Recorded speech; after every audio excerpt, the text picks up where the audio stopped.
And welcome everybody. Welcome to another episode of 2 Minutes with Typhoon. That's 2 minutes with me, the Fantasy Typhoon, aka the Mentalist, aka your favorite analyst. And we'll jump right into this one. As you can see, we're getting ready to discuss Tavon Austin, wide receiver, number 10 of my How About Them Cowboys? My Dallas Cowboys. And look, I'll probably take a lot of flack for this, but this is just something that we see here at Fantasy Football 101, and we discussed it and just bringing it to you. Now, first let me just tell you, we're not here to sway your mind. We're not here to change your mind. We're just here to bring some things that we see. We just want to bring them to you and bring them up to the forefront. And then you make your own decision. That's up to you. You're grown. Hopefully you're grown. Well, if you're not grown, younger folks listen. I try to keep this show PG. So, uh, whoever you are listening, it's up to you to hit enter because all trades are won on information. Information is king. The person loses, the person who wins. All trades are won off information. We just want to bring it to you. Now, first off, as you can see, I'm at Roto World. This runs your league. Everybody in your league comes to Roto World. When they read this here, if they don't know how to navigate, they're going to look at everything that comes from here true, and your player value automatically goes up. Or if there's something negative here, your player values all automatically go down. First thing I do, is go here. I want to see where the news came from. Let's see, I know it came from Ian Rappaport, but let's see what it was. I don't know, having a slow internet connection today. All right. The Cowboys traded. First, let's see what was said first, then read the blurb. The Cowboys traded for a running back, not a wide receiver. That's how they view Tavon Austin, kind of like what they had with Lance Dunbar. So basically what he's saying is they're looking for a Lance Dunbar replacement. Now let's read it. Rappaport compares Austin to Lance Dunbar, which he did, who received 24 targets in the third down role with the Cowboys in 2016. That was Lance Dunbar. Austin played a similar role with the Rams last season as he handled 59 carries and saw 22 targets. Despite Austin's reported involvement in Dallas's backfield, Ezekiel Elliott remains a prime bounce back candidate and running back one in 2018. Absolutely. We are not here to shun any negative light on Ezekiel Elliott. And matter of fact, I'll swing by and look below at the channel, 2 Minutes with Typhoon. We did a video on Ezekiel Elliott already, so we wanted to put that out there first. Now let's just look at how this can go sometimes.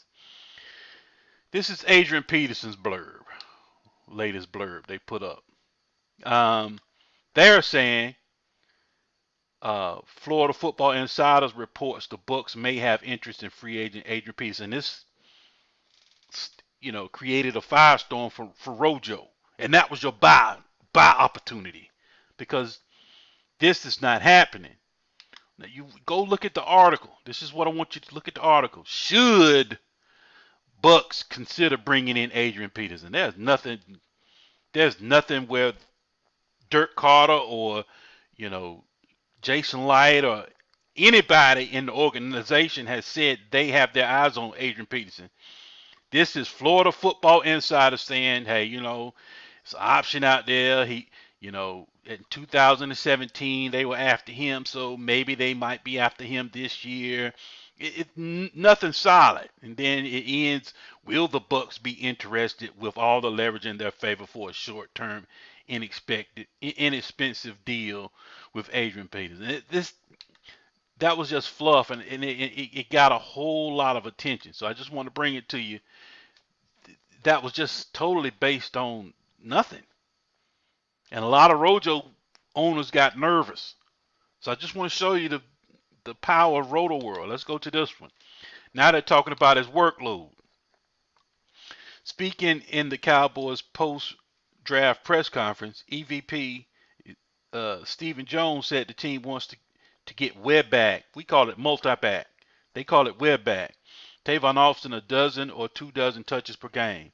That's a real quote, verifiable at the link below. Jones said that's in addition to the return game.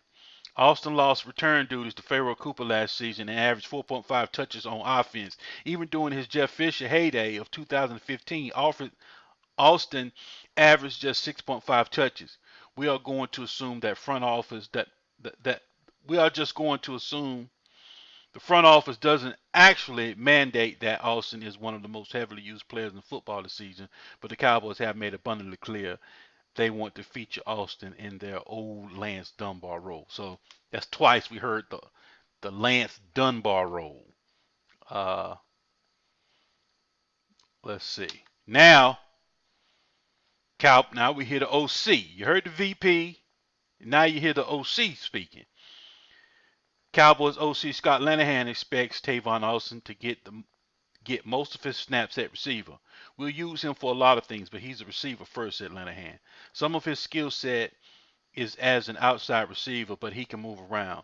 This throws shade on reports the Cowboys plan to use Austin in the Lance Dunbar role. Austin should see an uptick from last year's 81 touches, but remains unlikely to make a fantasy impact.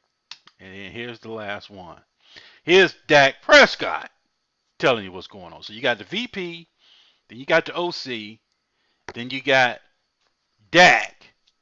So you're getting a bit of, bits and pieces from each person. There's a little truth to all of it. Now this here is telling you exactly how this thing is getting ready to shake out. First, let's go to the source.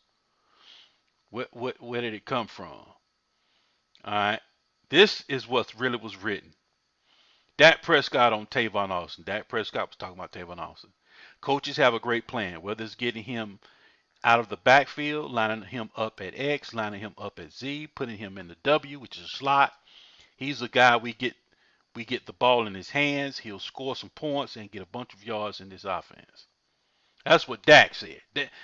Dak makes the most sense for the simple fact he's telling you where he's lining up. Once again, coaches have a great plan, whether it's getting him out of the backfield, lining him up at X, which is to the left side of the field, lining him up at Z, which is to the far right side of the field, where he's off the line of scrimmage to where he can go in motion. So if he's in the X right here, he's to the left side of the field, he's stuck on the line of scrimmage. That's where you have your press man coverage mostly. Then you put him over at the Z, where he's back off the line of scrimmage. Dak can audible him to the slot or into the backfield. Or he can anywhere he wants him. He can move, in other words. Then you put him in the slot. He can also come in motion from the slot, the W position, Prescott said. He's a guy, we get the ball in his hands, he'll score some points. Basically that's a good, as you see they put quotes beside, so that's the real deal. Earlier this month, which we just read, EVP Stephen Jones said Austin is a web back or a multi-back, what we call them, who they want to get 12 to 2 dozen touches per game. Consider us skeptical, but the Cowboys are shoveling as much coal into this hype train as possible. Now, when you look at this at first glance, and you look at Tavon Austin's history, he's 28 years old, 2013 first round pick number 8. So then you look at the receivers. They don't have a bona fide X. They don't have a bona fide Z. Well, you might call Terrence Williams the Z. The slot is Cole Beasley, but it's not verified. So lining him up, this here is not far-fetched as far as lining him up everywhere. It's possible for the simple fact Jason Witten left, which is your tight end, which is coming down the seams, which is the slot. So now the middle of the field opens up for the simple fact now that you don't have a tight end. Everybody's looking at the tight end, Swain. Let me go over here and look at your tight ends. Look at your depth chart here. Everybody's looking at your tight ends, Swain, Jarwin, Gathers, and Schultz, to basically what they mainly need now that Tavon Austin is considered in the mix. They just need someone to block. if they don't bring in an extra lineman and go unbalanced line and put Tavon Austin on the field. You see what I'm trying to say? There's ways to put Tavon Austin on the field, and actually, what Dak said could be true. Now, here's the thing: if he's designated wide receiver here on Roto World, he's designated wide receiver in Yahoo and in ESPN leagues, but on my fantasy leagues, he's designated a running back,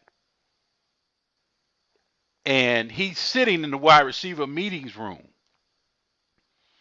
But he's designated a running back in my fantasy league, and that's just a little bit. That's all I'm saying. I did all of that just to say this. He gets a little bit more advantage being designated a running back as opposed to a wide receiver, because now it's almost, let's say if he get 10 targets or touches a game, that's pretty much 10 points already in your running back. Because now, you see what I'm trying to say? Is I don't know how I want to say it. I don't know. It's kind of like an advantage now, because your running back doesn't get a point for usually your running back doesn't get a point for carries. But now that you have Tavon Austin in the building, and he's a wide receiver, but he's designated running back in my fantasy leagues, you can pick him up for basically free. And then maybe you can sell him for a late too. Oh, look, stack small wins. You don't have to win the stock market all at once. You just stack small wins. Pick up somebody off the wire for free. Trade them out for a late second, early third. You won. Now you take that and then you move that up and get something for that. And it all started with a flyer on Tavon Austin. That's all we suggested. All right, thank you.